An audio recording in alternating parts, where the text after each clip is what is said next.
శ్రీ గురుభ్యో నమః. హరి ఓం. శ్రీమద్ రామాయణం సుందరాకాండ మొదటి సర్గ.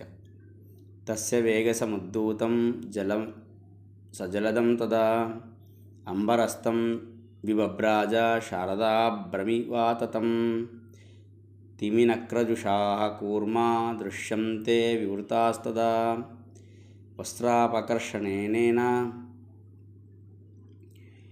శరీరాని శరీరిణాం ప్లవమానం సమీక్షాత భుజంగాः సాగరాలయాः వ్యోమ్నితం కపిశార్దూలం సుపర్ణ ఇతి మే నిరే దశయోజన విస్తీర్ణ త్రింశద్యోజనమాయత ఛాయా వానరసింహస్య జలే చారుతరాభవత్ శ్వేతాభ్రగణరాజీవ వాయుపుత్రానుగామిని తస్య సాశువేచాయ విధతా లవనాంభసి.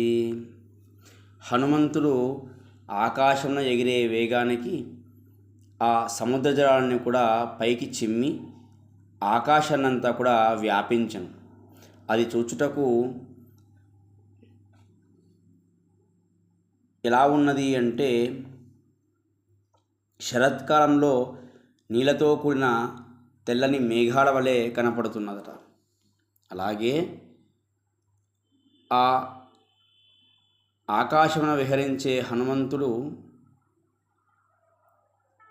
బలానికి జలాలన్నీ కూడా చెల్లాచెదురుగా పడిపోయి సముద్రంలోని మొసళ్ళు, తిమింగళాలు, తాబేళ్ళు కనపడుతున్నాయట అందరికీ. ఎలా ఉంది అంటే వస్త్రాపకర్షణ వల్ల శరీరం కడపడ్డట్టుగా కనపడుతున్నాయి స్వచ్ఛంగా అని చెప్పారు. అలాగే హనుమంతుడు ఆకాశాన ఎగురుతున్నప్పుడు సాగరంలో ఉన్నటువంటి పెద్ద పెద్ద సర్పాలకు హనుమంతుడు గరుత్మంతుని వలె కనపడుతున్నాడట. ఆ ఆకాశాన విహరించేటువంటి హనుమంతుని యొక్క నీడ ఆ సముద్రంలో పడ్డది. అది ఎలా ఉన్నది అంటే 10 యోజనాల పొడవు, 30 యోజనాల వెడల్పుతో నీడ సముద్రాన పడ్డది.